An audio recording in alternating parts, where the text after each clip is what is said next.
a ERPcast, o podcast da Radiodifusão no Paraná.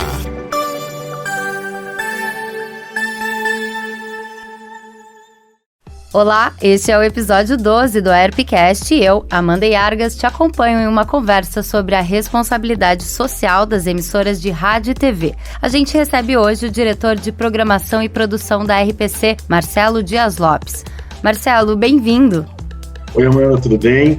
Muito legal estar aqui com vocês nessa conversa, num podcast tão legal e falando sobre um assunto que é fantástico, né? Marcelo, a gente está no mês do Maio Amarelo, que é uma campanha de conscientização por um trânsito mais seguro. Este ano, inclusive, vem com o tema Juntos Salvamos Vidas. Essa aqui é uma campanha que a emissora sempre encampa, né? Mas durante o ano há vários momentos de chamar a atenção da população para assuntos importantes na esfera social, da saúde, de comportamento, como, por exemplo, a campanha do agasalho, o Outubro Rosa, enfim. Qual o papel das emissoras de comunicação na hora de pedir que a sociedade tome mais cuidado ou se mobilize por uma ação?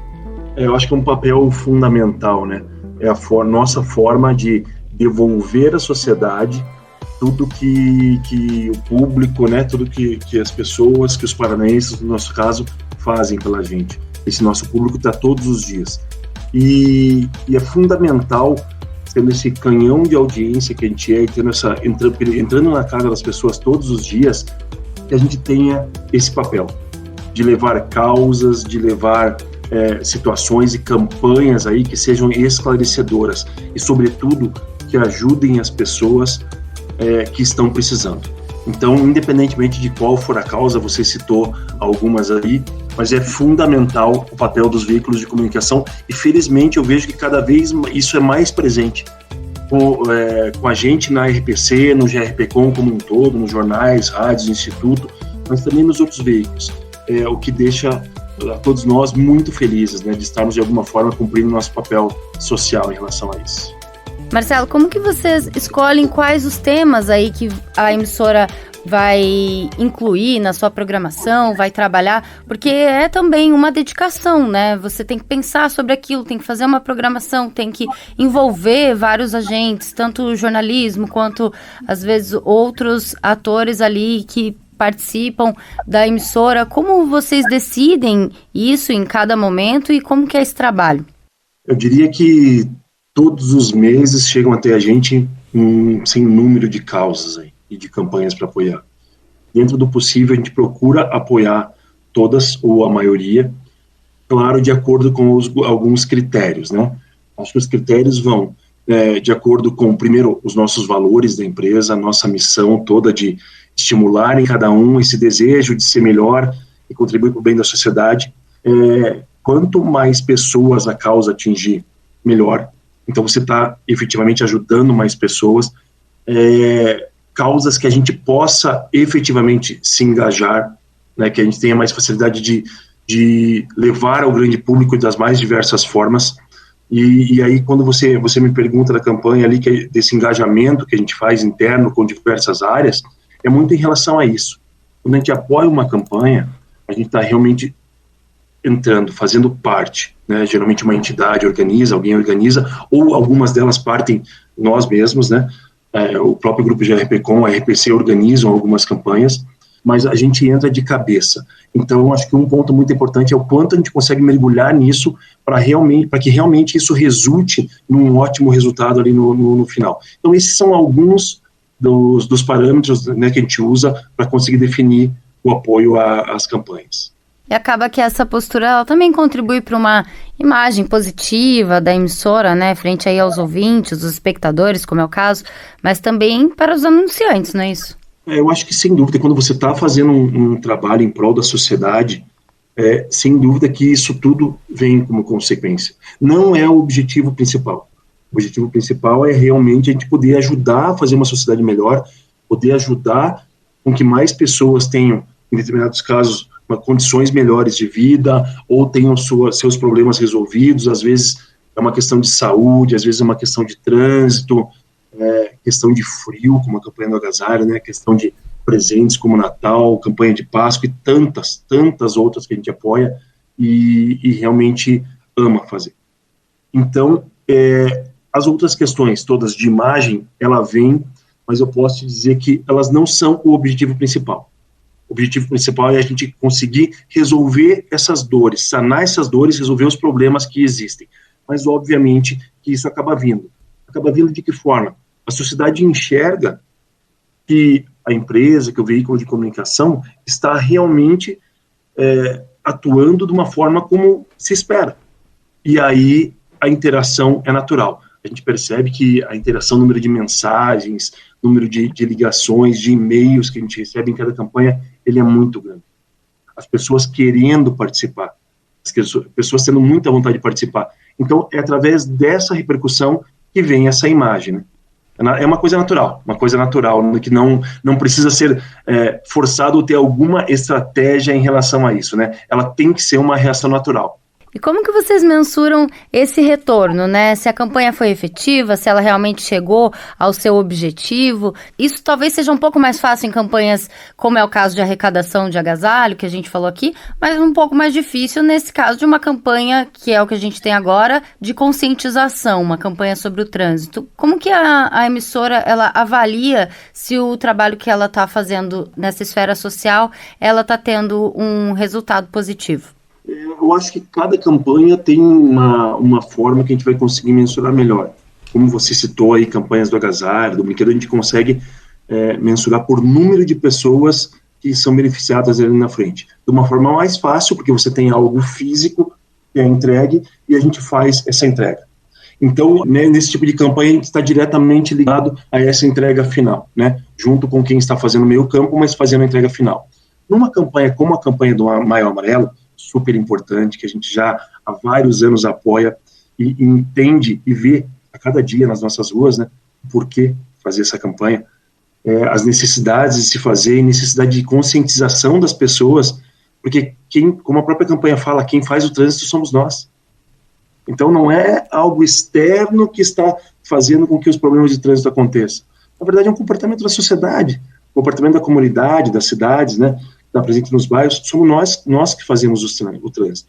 Então, nesse caso, a mensuração é um pouco, não é tão exata.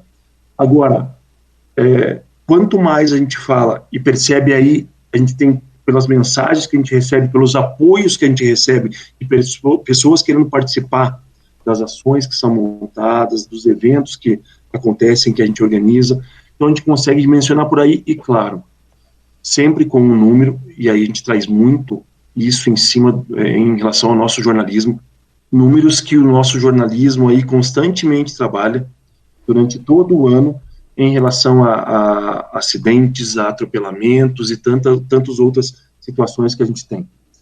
Números também das entidades, né, ligadas ao trânsito, que nos ajudam muito nisso, fazem um trabalho fantástico, realmente fantástico o que eles fazem, incrível. E também em relação ao que a gente recebe de retorno da população. Retorno do público que nos acompanha no dia a dia e que traz isso para a gente. Aqui no meu bairro está assim, em tal rua eu tenho tal situação, aqui na minha cidade o que mais acontece isso, está faltando placa de sinalização em tal lugar, estão acontecendo muitos atropelamentos aqui, o pessoal aqui, os motociclistas estão agindo assim, o assado, aqui o problema é quem dirige carro, em outro local podem ser os caminhões.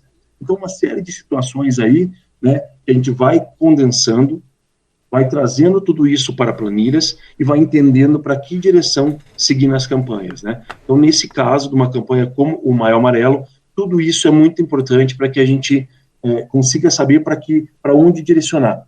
Em alguns casos, também números que pioram. Então, quando os números pioram, e na maioria das vezes eles têm uma melhora, quando se ataca ali, pelo menos por um certo período, mas quando piora, é a hora da gente entrar mais forte até numa campanha falando, opa, temos aqui um problema, né? A comunidade tem aqui um problema e aqui a gente está para ouvir a comunidade como representante daquele bairro, daquela localidade ali, para tentar resolver aquela situação que é criada e melhorar a vida de todo mundo, principalmente no caso do trânsito, né? Salvar vidas. Poupar pessoas de sofrimento, de tratamento médico e tantas outras coisas que a gente sabe que aí no dia a dia o trânsito acaba causando, né? Com certeza, até porque esse tratamento médico que está sendo dado para alguém que sofreu um acidente poderia, esse recurso, né, esse leito, enfim, poderia estar sendo usado de uma outra forma. De qualquer forma, isso que a gente está falando, né, também é uma oportunidade aí de fazer novas parcerias, fortalecer conexões com o poder público, entidades organizadas aí da esfera civil, do terceiro setor, principalmente quando acontece essa avaliação, assim, de, nossa, tem esse problema aqui, a gente precisa entrar nessa frente, né? A comunicação, ela tem um pouco desse papel aí de estar movimentando a sociedade nessa situação e de ser um agregador, né?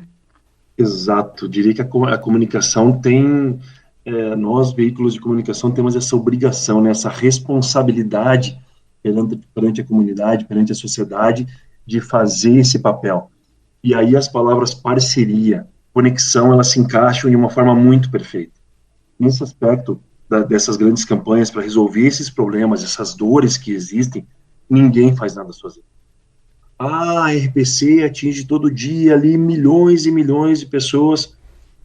Ok, vamos levar a mensagem, mas sempre junto com o público, sempre junto com as pessoas que estão vivenciando, junto com entidades que nos trazem dados e que estudam, tem pessoas super dedicadas e aprofundadas nesses aspectos, né, ou outras entidades, às vezes até de outras áreas, mas que se predispõem a atuar fortemente em campanhas. Então, ter ali um círculo, né, fazer a roda girar, como eu sempre falo, com várias entidades atacando um problema, é assim que a gente vai conseguir, ou pelo menos tentar conseguir melhorar alguma situação, melhorar o mundo que a gente vive, né? Ninguém faz nada sozinho, isso pra gente é muito, muito claro, através de todas as empresas do grupo do GRPcom, a RPC, os jornais, rádios, o Instituto faz um trabalho muito, muito forte em relação a isso, e isso pra gente é claro, ninguém faz nada sozinho. Por mais que a gente atinja ali milhões e milhões de pessoas todos os dias, em todas as nossas plataformas, a gente precisa do auxílio das pessoas engajadas, de outras entidades e de grandes parceiros para conseguir fazer isso. E dessa forma que a gente tem feito e tem conseguido excelentes resultados, tem nos trazido bastante alegria, né, em relação às campanhas que a gente fez. Porém, traz alegria, mas nos move a querer fazer ainda mais. Então, vamos lá, vamos buscar, problema que não falta, que não faltam situações para a gente tentar resolver e ajudar a população do Paraná. Você coloca, né, toda essa vontade, né, vamos arregaçar a manga, vamos para cima. Você também reforçou, né, qual que é o foco principal, né, mas esse assunto da responsabilidade social também traz alguns questionamentos aí sobre quanto as empresas, elas estão realmente se esforçando para criar um ambiente, uma comunidade mais bacana naquela região de que ela atua, e o quanto as ações são apenas uma fachada, né? Podem ser uma fachada aí para passar aquela ideia do bom mocinho, de quem está salvando a pátria, o planeta, né? Então, como que a gente lida com isso no dia a dia? Como fazer um trabalho sério e conseguir mostrar isso para quem está de fora? Eu acho que quem estiver entrando em ações, em campanhas, apenas em troca de alguma coisa, de imagem ou qualquer coisa nesse sentido, é muito difícil que ao médio prazo, pelo menos, isso se sustente. Porque não tem como, as pessoas, a sociedade, elas enxergam muito claramente quem se envolve, quem se engaja, quem entra realmente de corpo e alma em campanhas e quem está ali só momentaneamente para tirar algum proveito, né? Não tem como, isso fica claro, né? É como você assumir um personagem que você não é. Você pode sustentar isso durante um tempo, pode levar isso à frente, mas em alguma hora, como se diz aí no ditado, a máscara vai cair e as pessoas vão perceber que você não é aquilo que você estava dizendo que é, né? Então é fundamental que quando se entre, quem quer ajudar, quem quer fazer essas conexões, essas parcerias, tem que entrar realmente com todas as forças e disposta a ajudar. Senão, não fica de pé. Não para de pé a ação, não para de pé a campanha. E aí, se a intenção era algum retorno específico, né, ele também não vai ser alcançado, né? Então, por que não todo mundo entrar, se dedicar muito a essas campanhas e ajudar a nossa sociedade, ajudar nosso país, nossa cidade a ser um pouquinho melhor. Acho que isso diz muito do que a gente tem de valores, e no grupo a gente fala isso sempre, e tudo de forma muito, muito clara, de acordo com as missões, para que a gente possa ajudar esse nosso Paraná a crescer e a se desenvolver, e por consequência o Brasil, né? Marcelo, muito bonito isso que você colocou. Acho que é bem essa energia que nos move aqui na ERP também. A gente também teve aí outras campanhas, né? A gente teve a nossa última campanha aqui foi o Rádio na Veia, que também foi essa intenção de ajudar o MPAR a conseguir mais doações de sangue. A gente também está aí incentivando, até uma recordação que eu faço aqui, incentivando que os radiodifusores acessem e aproveitem esse momento para compartilhar os materiais da campanha do Maio Amarelo também, em todas as rádios aí do Paraná. É um convite que a gente faz para que as pessoas assumam, né, esse compromisso de tentar fazer um trânsito melhor, mais seguro para todos nós. Eu queria deixar esse espaço aberto para você dar o seu último recado aí para todos que estão nos ouvindo. Em primeiro lugar, aproveito até a oportunidade para parabenizar a ERP por todo esse trabalho que faz, né, por encampar campanhas fantásticas, e eu mesmo já participei de várias aí, você citou algumas, né, questões de voto consciente, questão de doação de sangue, questão de uma série de campanhas, e a ERP tem esse poder, né, de reunir esse meio tão forte que é o meio da radiodifusão, e que pode, através de todos os veículos, atingir de forma tão direta a nossa população. Quando a gente está falando de todo mundo que está ligado à ERP, a gente está falando de um Paraná inteiro, né, as rádios, jornais, as rádios, TVs, todo mundo aí com sua audiência chegando na casa das pessoas. Então, parabéns, o trabalho que é feito pela ERP é fantástico, aí, pelo presidente Kaique, por toda a equipe, por todos vocês, é realmente fantástico, e que isso sirva de exemplo. Eu acho que um dos grandes pontos além da divulgação em si, que isso sirva de exemplo para que mais veículos, para que mais empresas e para que mais pessoas se engajem nas causas, nas campanhas, como a gente também tem feito aqui na RPC, em todo o grupo GRPcom, de forma geral. Quanto mais gente a gente tiver conscientizando as pessoas sobre determinada situação, mais chance a gente tem de melhorar, de resolver problemas e de fazer um mundo melhor, né? Eu acho que é para isso que estamos aqui. Vamos lá. Eu acho que desistir não é uma opção para a gente, né? Vamos juntos. Marcelo, muito obrigada pela sua participação. Marcelo Dias Lopes, que é diretor de programação e produção da RPC, trabalha aí com as campanhas da emissora. Obrigado por estar aqui com a gente, disponibilizar esse tempinho aí para falar sobre esse assunto que é tão importante, sobre a responsabilidade social nas emissoras. E a gente fala aqui para o Paraná, mas também para o Brasil inteiro. Obrigada, Marcelo. Eu que agradeço, Amanda, muito legal estar aqui participando com vocês e, sobretudo, falar para um assunto que é tão apaixonante, né? É isso que move a gente, e são assuntos como esses, como essas campanhas que nos levam à frente. Então, muito obrigado, contem comigo aí sempre que precisarem. Sou um fã do trabalho de vocês e do podcast. Grande abraço. Rádio é tudo, com Daniel Stark. E agora chega por aqui o jornalista especializado em rádio, Daniel Stark, ele que tem um espacinho guardado sempre aqui no final do ERPcast para trazer as notícias quentes do meio. E a gente começa falando de uma pesquisa que mostrou que os motoristas curtem mesmo ouvir música quando estão dirigindo e no dial. Conta pra gente! Olá, Amanda. Olá, ouvintes da ERPcast. Bom estar aqui de novo para falar de rádio. E é verdade, a música é algo fundamental nas nossas vidas e não seria diferente quando você está dentro de um veículo, de um carro, né? Então, uma pesquisa relacionada ao mercado dos Estados Unidos, né, da Ipsos, mostrou que 91% dos entrevistados que ouvem áudio em seus veículos optam pela música.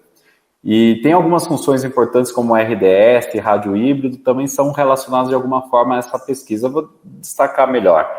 Desse pessoal que ouve música e também outros conteúdos de áudio, 72% dizem que o rádio AM FM é a fonte de áudio preferida. E aqui eu estou falando de rádio via sinal terrestre, né?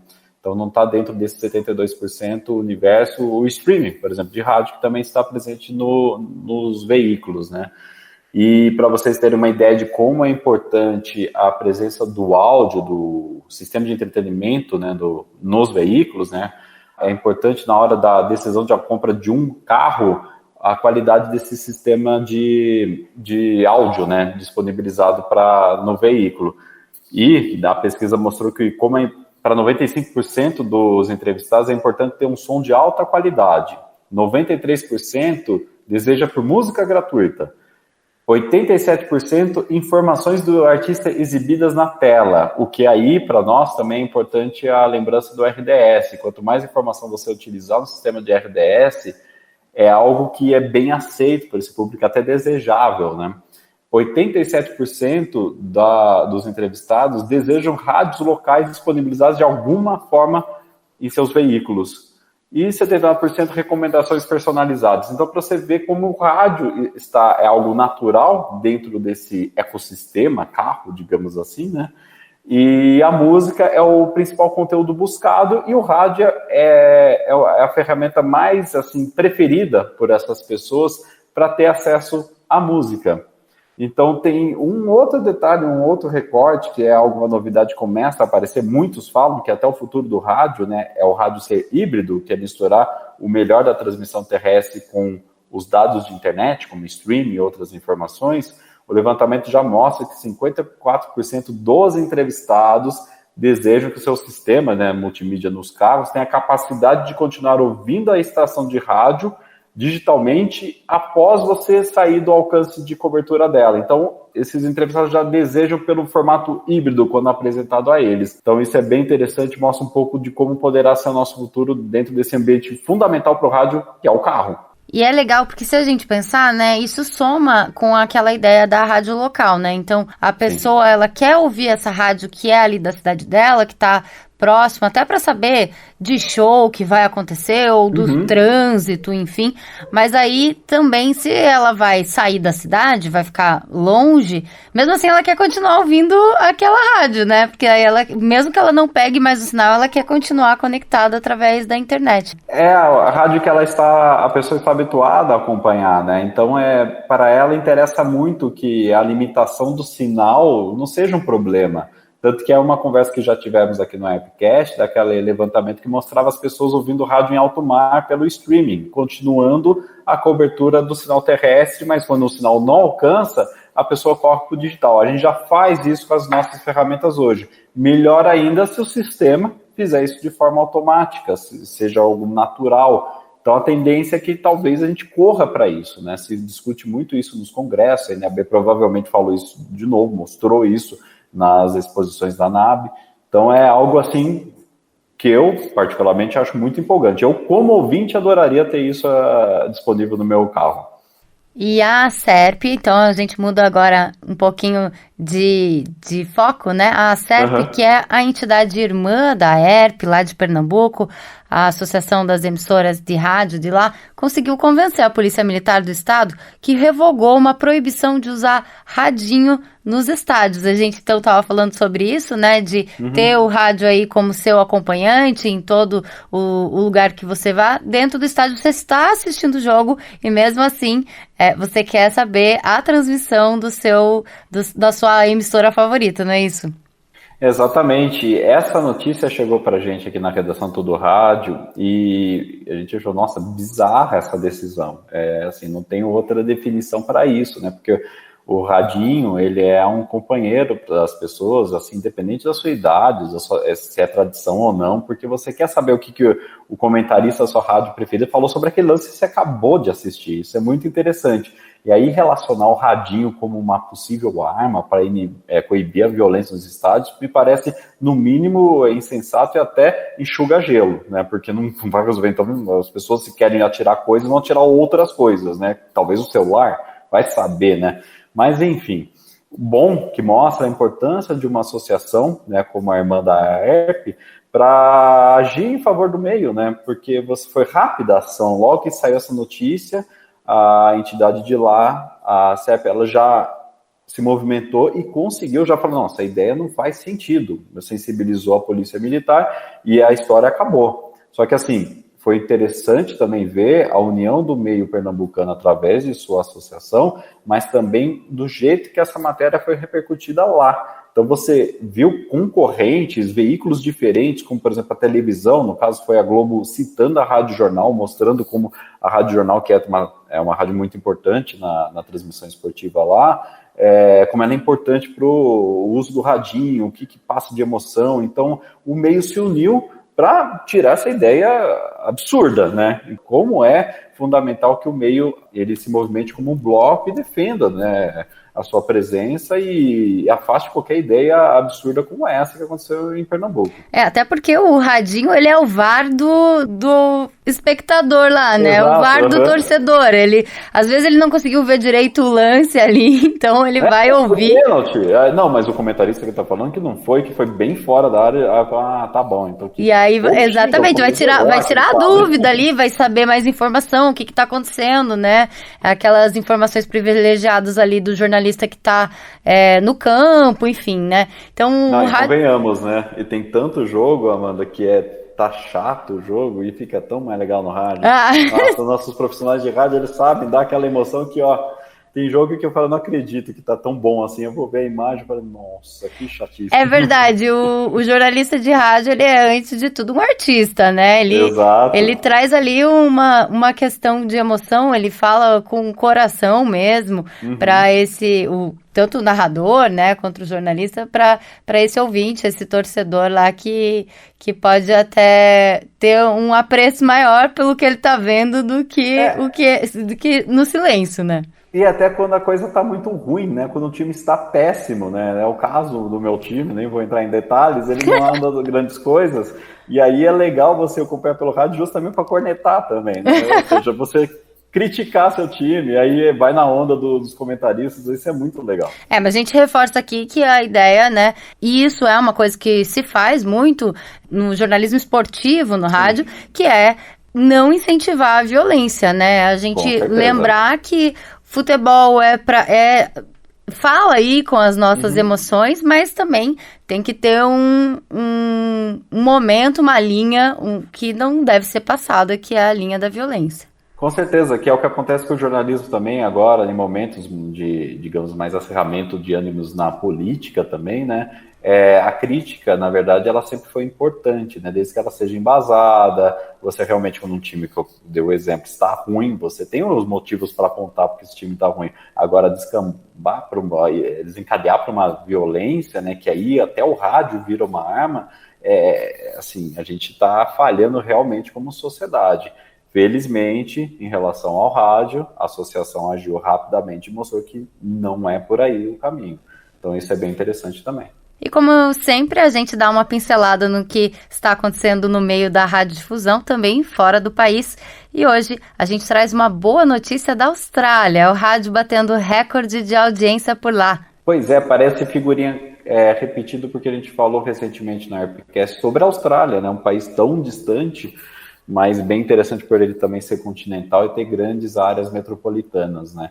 E lá você também tem grande oferta, né, de conteúdo de áudio, multimídia, enfim, via streaming, digital, etc. É um país de infraestrutura bem evoluída, né? A gente vê o rádio se adaptando muito bem a esse cenário, porque eles têm a transmissão digital, eles têm a transmissão analógica via dial também, tem um streaming muito forte também das emissoras de rádio, e o resultado de tudo isso, como a gente já falou aqui no Airpcast, era a atualização dos dados de faturamento sempre com alguma novidade de crescimento, E agora saiu duas informações, que o faturamento continua avançando de uma maneira até assim expressiva, principalmente no mercado de Sydney, mas o maior volume absoluto de faturamento é em Melbourne, mas são os dois principais mercados lá, todos eles estão crescendo em faturamento, e em paralelo a isso, a audiência de rádio bateu recorde para os padrões australianos. São mais de 11 milhões de pessoas lá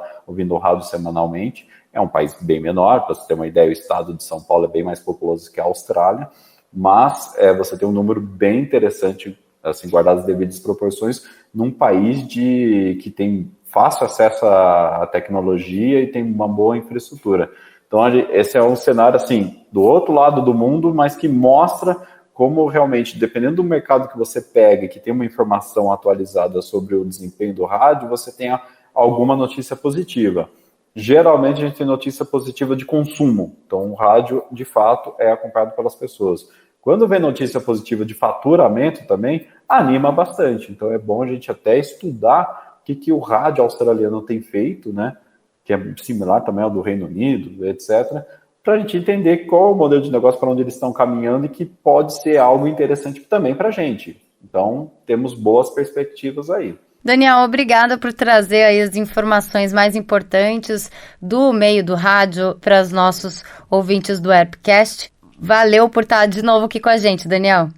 Sempre às ordens, sempre bom falar de rádio. Até a próxima. E também obrigada a você que nos acompanhou até aqui toda semana com um episódio novo, assuntos relacionados à radiodifusão. E você, profissional do meio, entusiasta do rádio ou da TV, pode mandar a sua sugestão para a gente trazer informação, novidades e muito mais. Até logo!